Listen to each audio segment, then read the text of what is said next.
Hola gente, nuevamente aquí Charles Martel con otro video de esta semana. Bueno, como se los prometí, esta semana vamos a hablar acerca de los Harijis o el Jawarish en árabe. Bueno, unas cosas antes de empezar a hablar. Muchos tal vez habrán escuchado hablar de ellos. En un contexto histórico pues no se conoce mucho y se les considera la gran tercera secta del Islam, pues realmente sus números hoy día son muy pequeños. Y pues muchos lo habrán escuchado nombrar, por ejemplo, diciendo que ISIS o Al Qaeda, todos estos grupos terroristas son harijíes. Bueno, realmente no, o sea, ellos no tienen absolutamente ninguna relación teológica, histórica o genealógica con el harijismo original. Sin embargo, pues en el lenguaje como común de los musulmanes hoy día, ser hariji significa o oponerse al gobierno de alguna manera, o más comúnmente usar la violencia contra otros grupos musulmanes en algo que se llama el takfir, que es el acto de excomunión. Vamos a hablar de eso un poco más en detalle más adelante. Bueno, antes de entrar en materia con respecto al arbolito que les hice, no sé si lo alcancen a ver muy bien ahí, voy leyendo las cosas por si acaso no lo ven bien. Bueno, básicamente los harijis se originaron, no sé si ya se vieron el primer video, si no por favor les sugiero vérselo. Los harijis surgieron a partir de lo que fue la batalla de Sifin. Eso es un dato muy importante acá. Batalla de Sifin. Se escribe con doble F, pero bueno. Bueno, ¿qué fue la batalla de Sifin? Bueno, volviendo un poco a lo que eran los primeros califas, en este caso nos interesa el tercero y el cuarto, que eran Osman y Ali. Bueno, resulta que a Osman lo asesinaron un grupo de musulmanes. Realmente la causa exacta no se sabe, aunque lo más probable es que haya sido por nepotismo. ¿Qué es nepotismo? Bueno, resulta que él hacía parte de la tribu Omeya, del clan Omeya de la tribu Qurayshita, que era la misma del profeta Muhammad. Bueno, y básicamente los omeyas durante toda la vida del profeta se habían opuesto al mensaje islámico, pero pues cuando este conquistó la Meca, básicamente ellos aceptaron el Islam para conservar sus privilegios. El resto de los musulmanes, por razones muy obvias, no quería a los omeyas para nada. Sin embargo, Osman, cuando ascendió al trono, pues él básicamente comenzó a dar puestos de poder e importancia exclusivamente a sus primos omeyas, excluyendo pues a musulmanes que habían estado vivos con el profeta y que pues habían trabajado con él de una manera más cercana. Esto pues hizo que muchos grupos se enfadaran y pues finalmente uno de estos, que pues según muchos son los precursores de los harijitas, que son llamados, como se observa acá, haruríes o muhakkima. Harura, que bueno, como veremos más adelante, se refiere a un lugar, es un topónimo, y muhakkima, que no sé si recuerdan el primer video, significa aquellos que se apegan a la ley de Dios, en este caso que se apegan al Corán, hasta cierto punto la tradición, que exclusivamente se apegan ahí, pues eso viene de la frase la hukum ila Allah, que significa el juicio le pertenece a Dios. Eso vamos a explicar más adelante qué significa en contexto, pero los predecesores de esto se cree fueron los que asesinaron a Osman, y pues estos en ese momento estaban adheridos al campo de Ali, que era por de lejos el musulmán más popular vivo en ese momento. Bueno, Ali asciende al trono. Según la leyenda, la gente lo saca de su casa y lo proclama califa, pero resulta que él va a estar involucrado en una serie de guerras civiles. La primera va a ser con la esposa del profeta y la hija del primer califa Abu Bakr, llamada Aisha, en una batalla o guerra que se va a llamar la batalla del camello, y pues que Aisha va a perder. Finalmente pues Aisha tiene que aceptar a Ali como califa, ella se va a retirar a un lugar aislado a predicar, y pues él la va a dejar tranquilo. Pero la batalla más importante, en este caso, es la batalla de Sifin. La batalla de Sifin se refiere pues a la batalla que ocurrió entre los omeyas, en este caso liderados por Muawiyah, que ya lo hemos visto en el primer video, fundador de la dinastía Omeya, contra Ali. Ahora, Muawiyah en ese momento era gobernador de Damasco, en la actual Siria, y que básicamente gobernaba todo el territorio de la actual Siria y un pedazo de Jordania y de la Tierra Santa. Entonces era uno de los gobernantes más ricos que existían en ese momento. Pues Ali y Muawiyah se van a enfrentar. La leyenda cuenta que Muawiyah en algún momento va a hacer que sus hombres cuelguen de sus lanzas pasajes del Corán. La gente de Ali se va a rehusar y finalmente Muawiyah va a aprovechar el momento porque iba a perder la guerra, según dicen. Él llama a un arbitraje. ¿Para qué? Para decidir si Ali, al supuestamente negarse a entregar a los que habían asesinado a Osman, debía o no renunciar al califato. Finalmente, Ali perdió, muchos dicen que con trampa, pero pues el punto es que Ali perdió y básicamente perdió su derecho al califato. Finalmente pues va a ser un periodo extraño porque van a haber como dos califatos simultáneamente, uno en Damasco con los omeyas y el otro en una ciudad en la actual Irak llamada Kufa, que pues va a ser gobernado por Ali. Sin embargo, pues el mandato de Ali como que de ahí en adelante pierde relevancia. Y es acá cuando los Muhakima entran a jugar, porque ellos decían que el juicio en la guerra no podía pertenecer al individuo o a los individuos, sino que el juicio pertenecía a Dios. Ahora hay un verso coránico que más o menos justifica su entendimiento de esto. No recuerdo exactamente el número, si alguien lo conoce por favor déjenlo en los comentarios, pues yo se los pongo ahí más adelante. Básicamente el verso coránico dice que si una parte de los creyentes se rebela en contra de otra, militarmente hablando, que pues si no hay un diálogo pacífico, en este caso una solución mediatoria, que si sigue la rebelión, es básicamente una parte tiene derecho a eliminar a la otra por fuerza militar. Ahora, pues yo particularmente no estoy muy de acuerdo con eso porque eso es una incitación a la guerra sectaria, pero pues cada uno tendrá sus opiniones al respecto.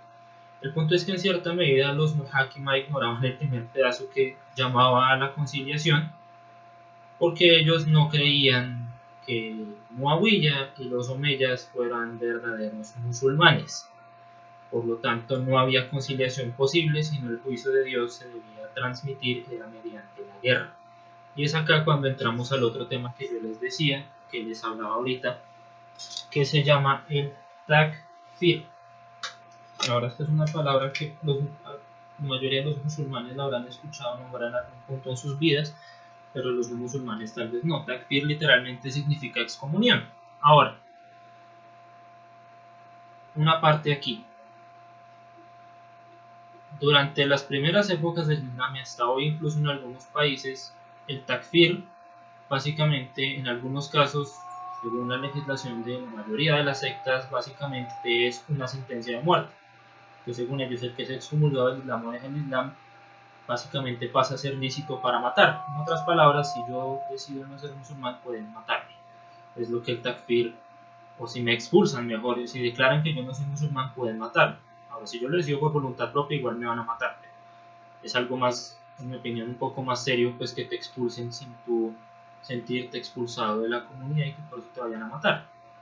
Ahora, no estoy diciendo que tampoco matar a alguien por abandonar la religión es algo bueno. De hecho, pues el mismo Corán dice en la Sura o capítulo 2, versículo 296, que no hay compulsión, no hay obligación en la religión. Pues el verso continúa porque el error ha sido separado de la verdad. Pero en otras palabras, básicamente nadie debe ser forzado a aceptar la religión musulmana. Eso es lo que dice el Corán. Ahora muchos interpretadores dicen que este verso fue abrogado por otros, en algunos casos por narraciones del profeta, pero para no entrar en discusiones más allá del takfir, básicamente el takfir en cierta medida se contrapone al Corán, o por lo menos el castigo que conlleva el takfir.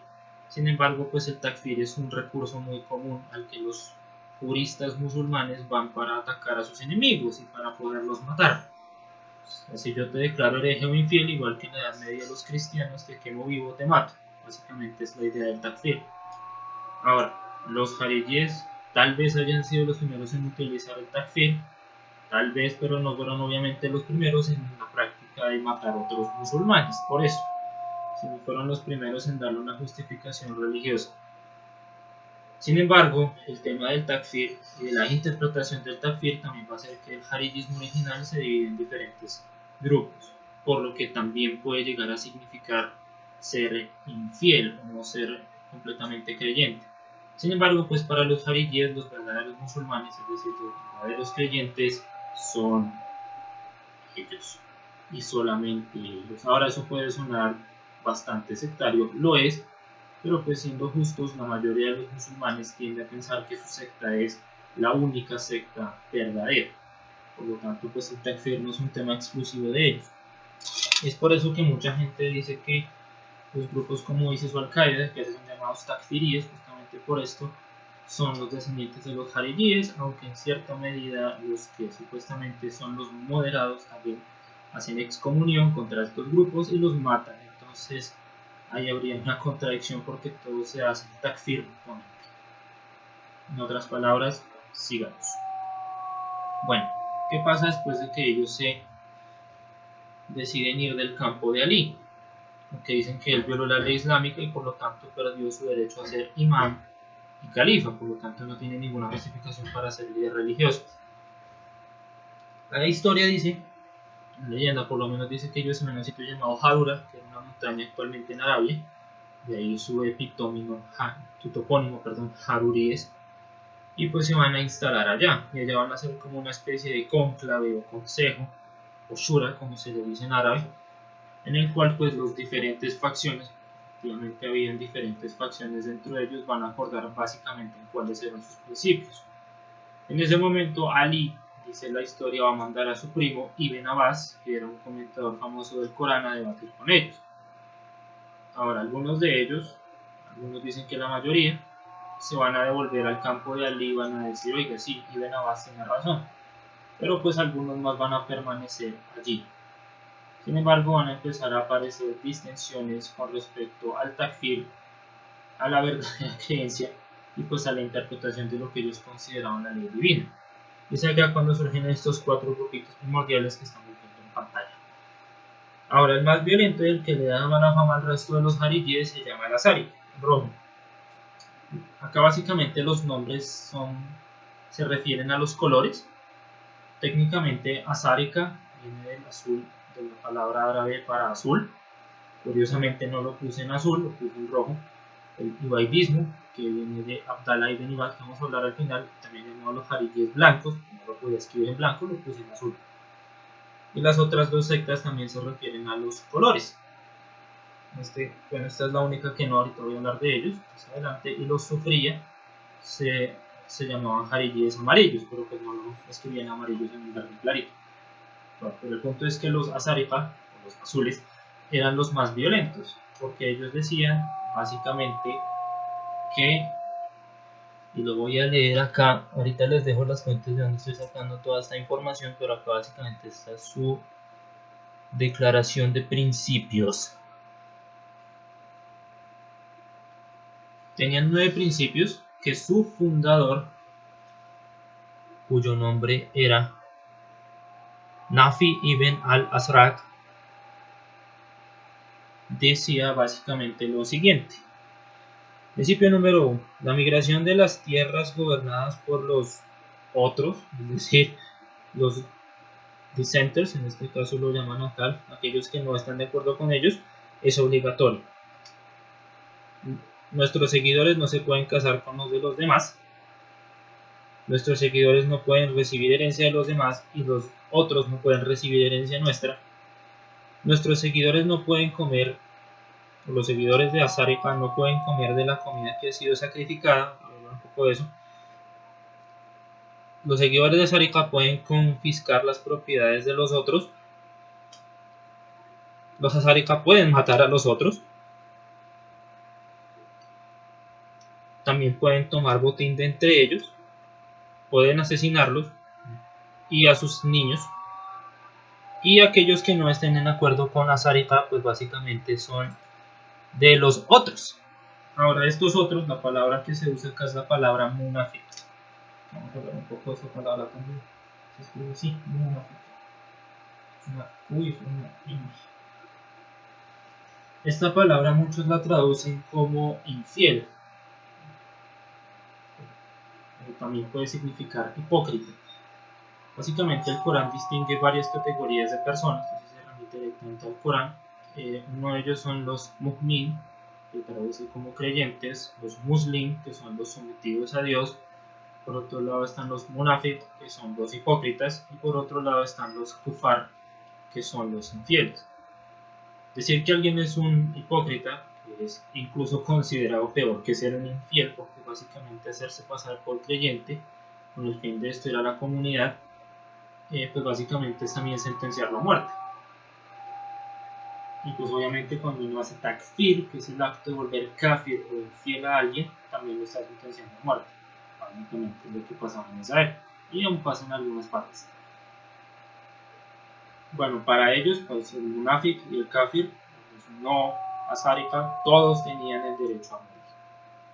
Ahora, para no entrar un poco en discusiones teológicas, básicamente estos términos munafik o mu'min y estos se aplicaban a los musulmanes. Para los musulmanes actualmente kafir se refiere a los no musulmanes, aunque esto no es coránicamente correcto, que hay también distinciones. De hecho el propio Corán reconoce que hay creyentes de las otras religiones. Hay un verso que dice, tampoco me acuerdo el número que dice, y aquel que crea en Dios en el último día, sea judío, cristiano, zoroástrico o de cualquier otra religión, su recompensa está con Dios. Básicamente dice así el verso. Entonces sí se reconocen creyentes entre las otras religiones, como también se reconocen munafiq y kafir. Kafir significa literalmente el que oculta la verdad. ¿Cuál verdad? Pues la verdad de la unicidad de Dios. Pues esto incluso podría aplicarse a los mismos musulmanes. Pero pues en esta lexicografía, todos los que no eran azaritas eran considerados munafiq o kafir. Sin embargo, lo curioso es que todos los grupos jaríes tenían una relación bastante amistosa con los no musulmanes. De hecho, incluso habían sectas jaríes que consideraban a los no musulmanes directamente como sus hermanos en la fe, y por lo tanto tenían prohibido matarlos. Básicamente todas estas categorías se aplicaban para los musulmanes. Obviamente el extremismo de los jaríes, de los azarica, va a alienar a los otros dos, a las otras tres grupos, los cuales van a ser los Najdatiyya, que no se ve muy bien, los Najdata también, cuyo fundador se llamaba Najd ibn Amir al-Hanafi, de una tribu llamada la tribu Hanifa. Bueno, básicamente sus creencias no están muy claras. Lo que pude investigar es que posteriormente este grupo evolucionó en una especie de anarquismo islámico. Básicamente lo que ellos creían era que, a diferencia de los azarica y de los otros grupos que creían en que... bueno, una cosa que se me olvidó mencionar aquí es que todos los grupos jaríes comparten también varios principios fundamentales, que apenas se me pasó un poco. Uno de estos pues es todo el tema del takfir y del munafiq, que ya lo hemos hablado, y el otro es que el imam o líder de la comunidad debe ser el mejor musulmán, el más piadoso, el más capacitado, incluso si esta persona es un esclavo negro o una mujer. Ahora esto puede sonar poco revolucionario en el siglo XXI, pero para la sociedad árabe del siglo VII, incluso hasta hoy, que es una sociedad terriblemente racista y terriblemente machista, decir esto pues era considerado un shock, básicamente. Adicionalmente a esto, los jaríes, pues como dije, podían elegir de entre cualquiera de sus seguidores a que fuera el más piadoso. Pues obviamente esto rompía con barreras tribales, nacionales, de género o étnicas. Ahora, los otros dos grupos, que son los chiitas y los sunitas, básicamente tenían teorías de gobierno diferentes. En el caso de los sunitas, en un principio por lo menos se admitía que solamente los miembros de la tribu del Quraysh podían ser los gobernantes, y si no, pues que el gobernante de turno, que tomara la fuerza por poder militar por lo general, debía ser aceptado sin cuestionar. En el caso de los jaridíes, básicamente ellos tenían no solamente la capacidad, sino el deber de rebelarse en contra del gobernante que ellos consideraran injusto o tiránico. Eso también es otro principio de todos los jaridíes. Todos. Y pues los chiitas, que solamente la familia del profeta tenía potestad para gobernar. Ahora, por eso a los jaridíes en general se les llama los demócratas del Islam. Básicamente sus gobernantes eran elegidos de manera democrática y si se volvían tiránicos o si quebrantaban la ley, cual fuera su interpretación, tenían la obligación de tumbarlo si este no se bajaba por voluntad propia. Ahora, actualmente, pues, obviamente ellos se acogen a los sistemas políticos actuales y en algunos casos, que vamos a hablar más adelante, tienen sistemas tradicionales de gobierno más basados en el tipo de consejos comunales, que podemos llamar aquí. Y bueno, los Azárika, la teoría del imamato de los Azárika, pues básicamente era la misma de los demás jaridíes, que cualquiera podía gobernar. De hecho, llegaron a tener líderes mujeres, pero pues obviamente su fanatismo pues hizo que alienara al resto de los demás jaridíes, obviamente. Bueno, entre los Nashdaqiyya básicamente ellos decían que el imán, debido a que un ser humano perfecto no existe, es decir, el imán perfecto no existe, ellos tenían la capacidad de que no hubiera ningún imán, es decir, el imán no es obligatorio. Lo que es obligatorio es cada uno seguir el Corán, en algunos casos la tradición, aunque estos eran más el tipo coranista, según su propia interpretación. Esto pues era un anarquismo, pseudoanarquismo pegado en este caso a la ley islámica tradicional o el Corán. Básicamente era viva usted la religión como usted la entiende. Sin embargo, pues obviamente ellos tenían sus propios líderes políticos. Y finalmente esto, o sea, la evolución al anarquismo completo se dio como 2-3 siglos después. Y realmente, básicamente por esto fue que el grupo desapareció. Bueno, los sufría, según algunos autores como Ahmed Suawiya, que es para mí una autoridad en este tema, el sufría y el azraqiyya eran muy parecidos. Sin embargo, para los sufría matar a los niños de los no creyentes era básicamente anatema y también la persecución religiosa. Sin embargo, muchos también han dicho que el sufría es una subsecta del ibadiyya un poco más radical y más revolucionaria. Sin embargo, los principios de este son bastante desconocidos. Y finalmente llegamos a la única A. Todas estas tres y sus hijos acabaron extintas, en algunos casos por fuerza de espada, en la mayoría de los casos por fuerza de espada.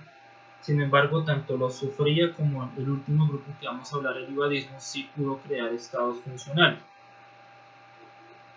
Y bueno, finalmente nos vamos al ibadismo, que es la única secta jaridí superviviente. Bueno, el ibadismo deriva su nombre de su supuesto fundador, Abdallah ibn Ibad, aunque en realidad los mismos ibadíes dicen que no, que era alguien llamado Zaid. Más específicamente, su nombre era...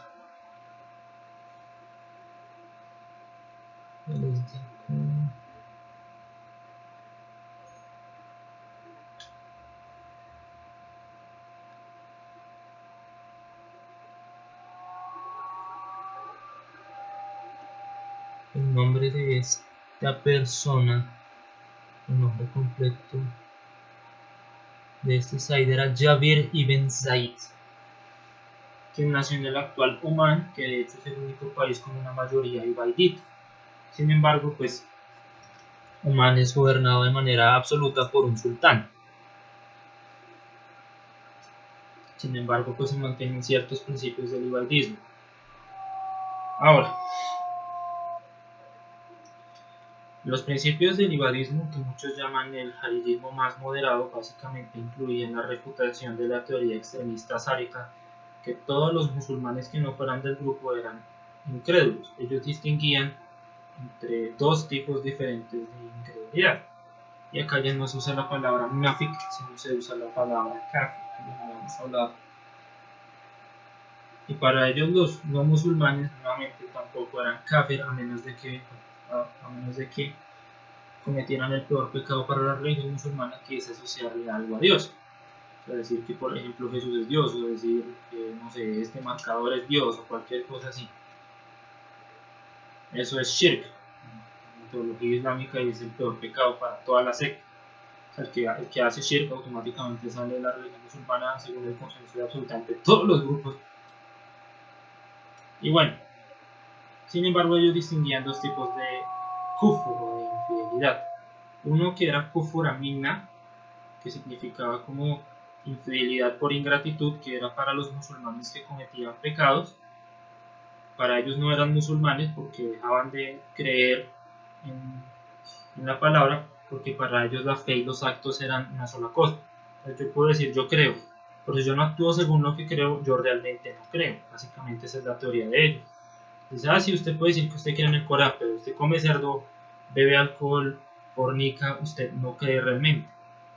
Usted no es un musulmán. Esto es lo que llamaban kufur amina, pero ellos decían que ellos les llamaban a los que cometían pecados, que pues en su opinión era el resto, los llamaban gente de la Qibla o Ahlul Qibla, y decían que comer de lo que ellos sacrificaban era lícito, casarse con ellos es lícito, heredar de ellos es lícito. En otras palabras, en términos prácticos es como si fueran otros musulmanes, pero pues no los consideraban creyentes de verdad. Y esto nuevamente se remite a las distinciones coránicas entre mu'min, creyente, y muslim, que es el que se somete a Dios.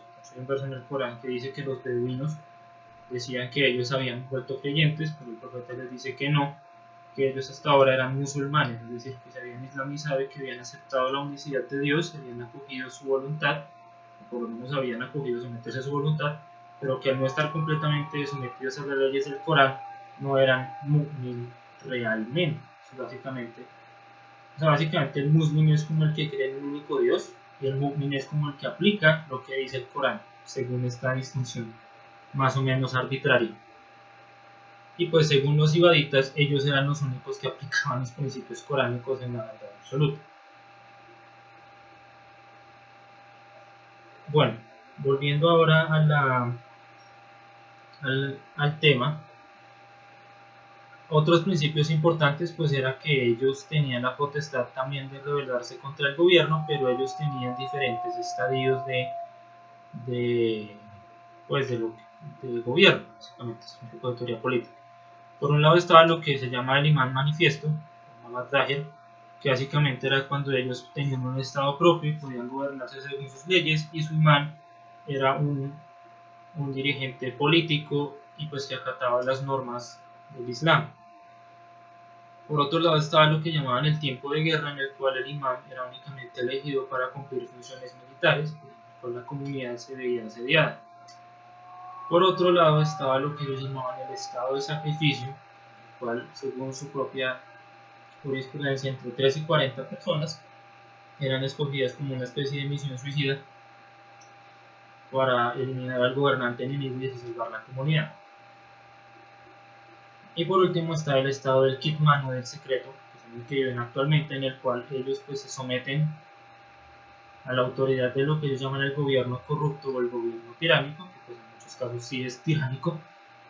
Sin embargo, pues ellos mantienen una especie de congregación separada de los demás musulmanes, no asisten a las mezquitas, no van a donde ellos están, y pues básicamente viven como en una especie de gueto según sus leyes, y pues tienen una relación extraña con el gobierno de turno. En la práctica y principalmente en Oman, pues básicamente el ibadismo ahora se ha convertido en una especie de comunismo islámico, en el cual pues todas las sectas se reconocen como hermanos, y pues muchos de estos principios se han dejado mucho de lado.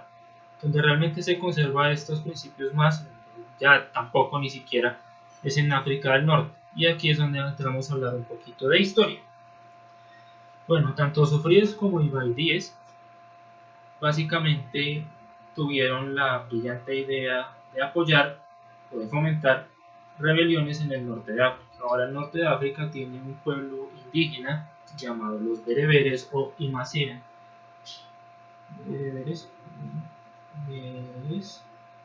o imasiren. Bereberes pues viene, es como se les llama comúnmente, eso viene de la palabra bárbaro, como se les conocía comúnmente. Amasir, singular, y Masir en plural. Se escribe en rojo acá. significa gen Amasir, hombre libre, y Masir, hombres libres, que es como ellos se llaman a sí mismos. Bueno, resulta que cuando los árabes, en este caso los omeyas, llegaron a conquistar el norte de África, liderados por Okba ibn Nafia,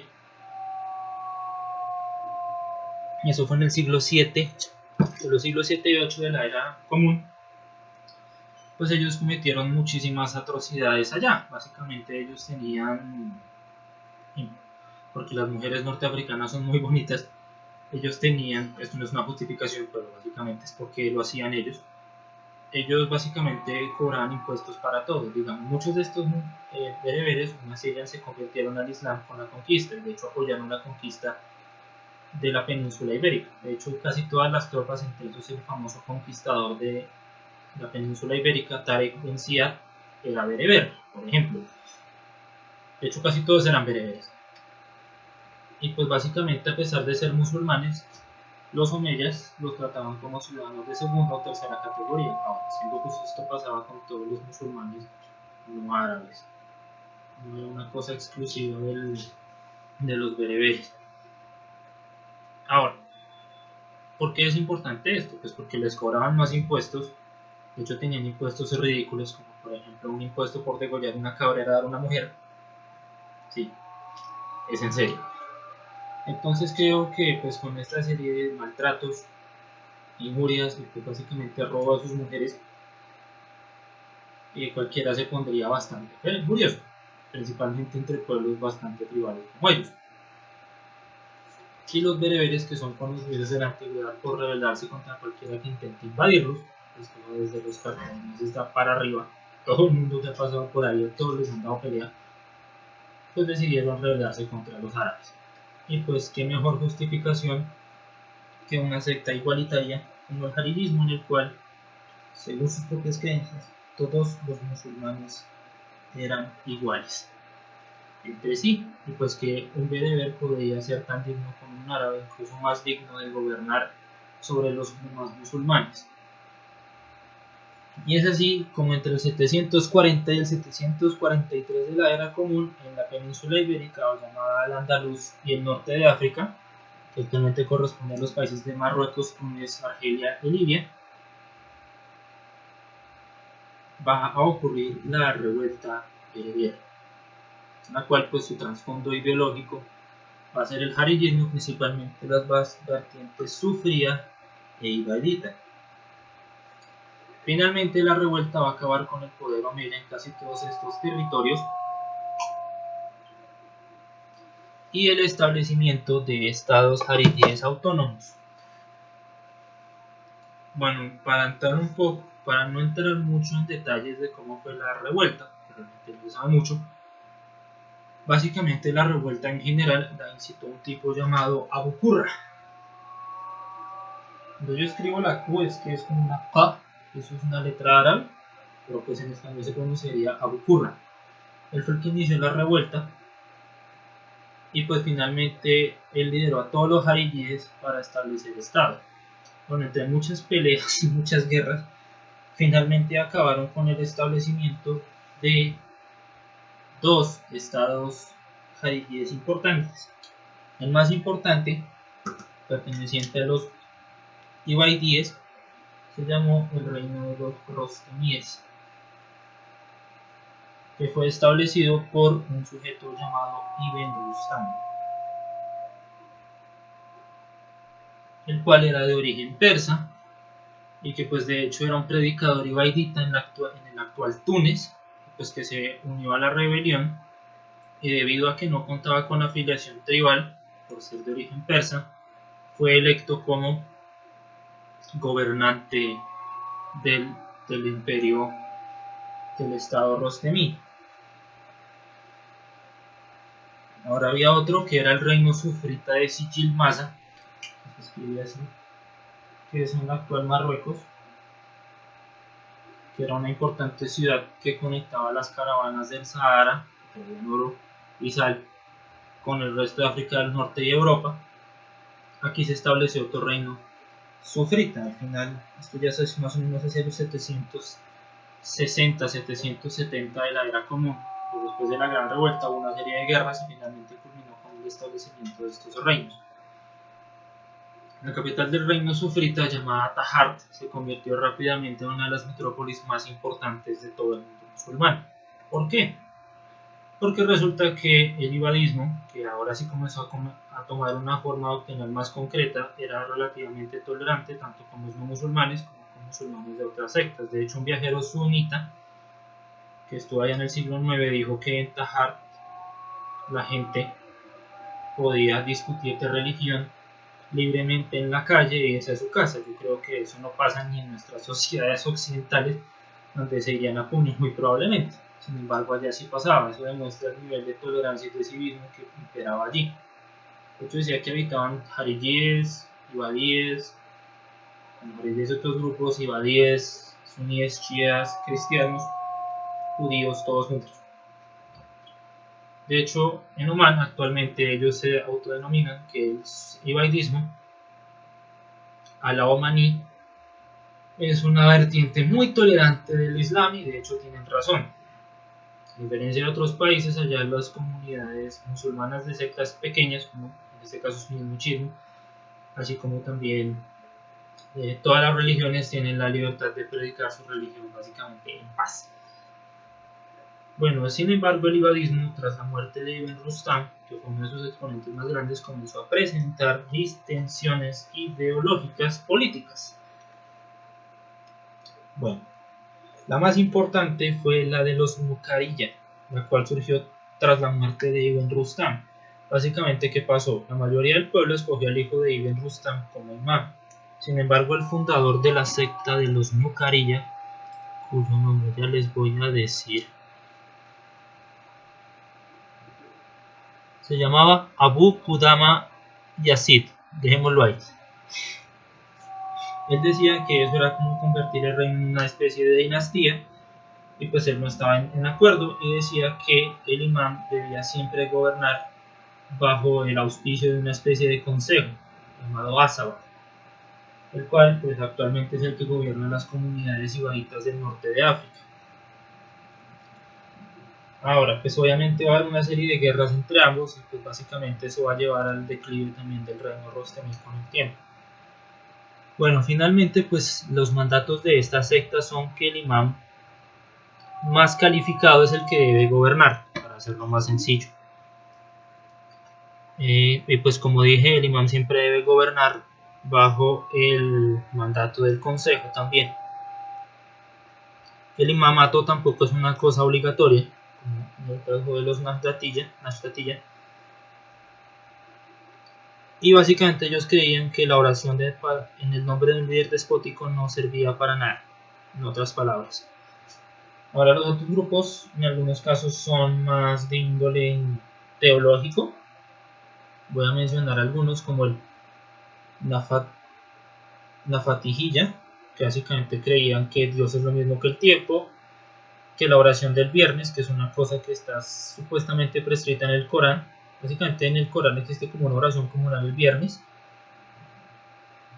en el cual todos los musulmanes se deben reunir.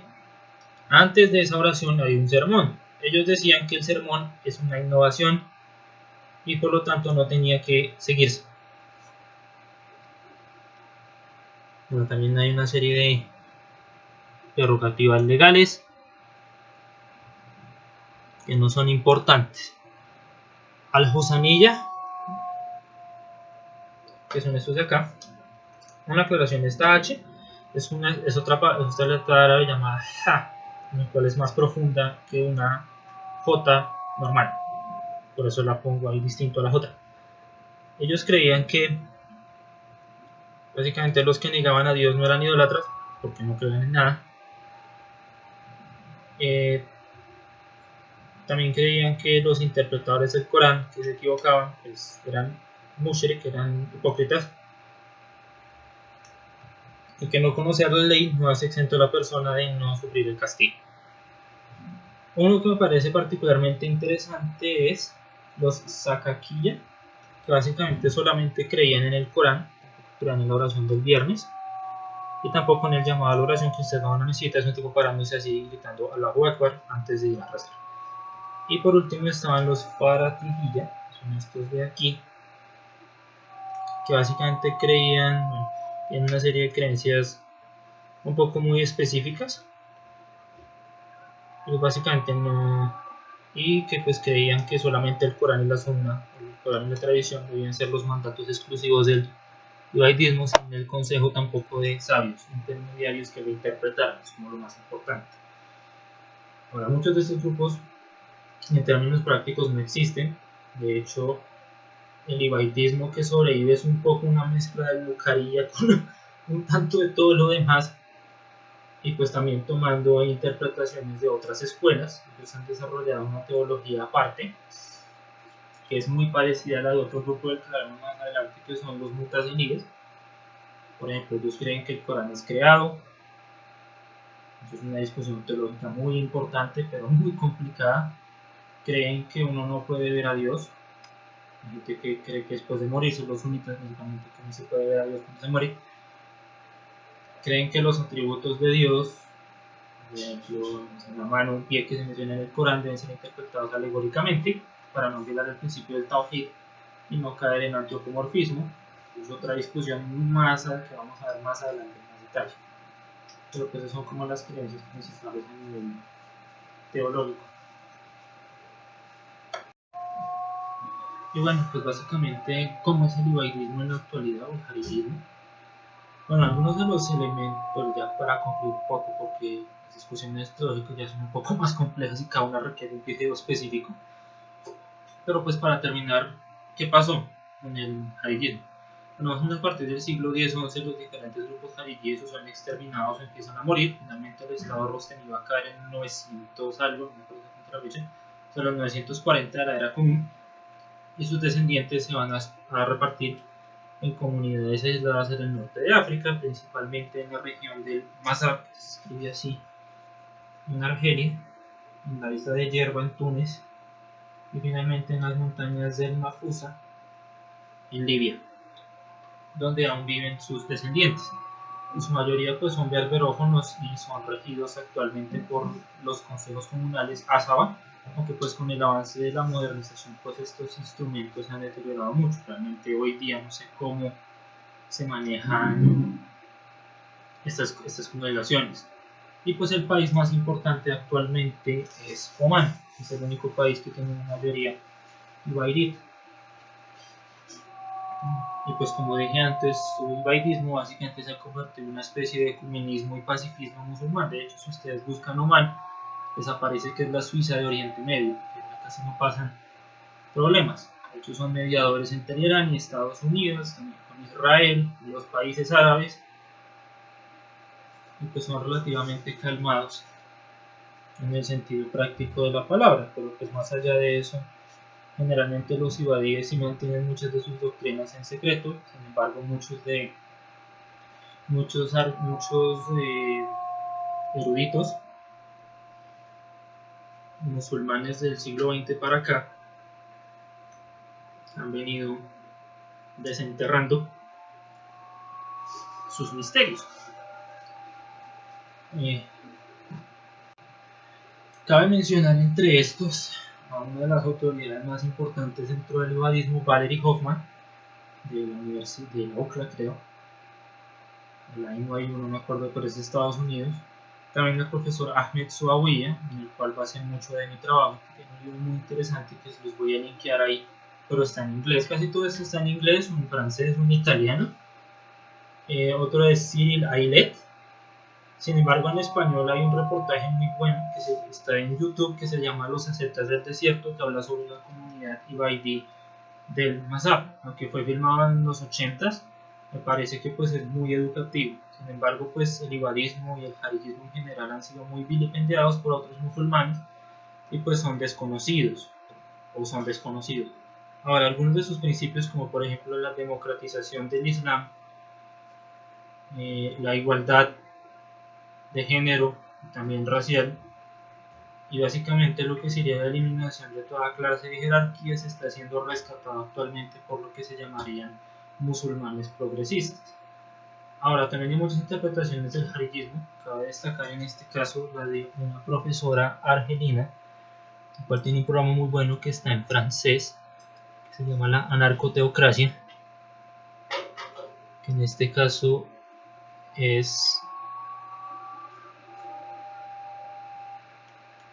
de... Ay, no aparece el nombre. De Leila Babes se llama.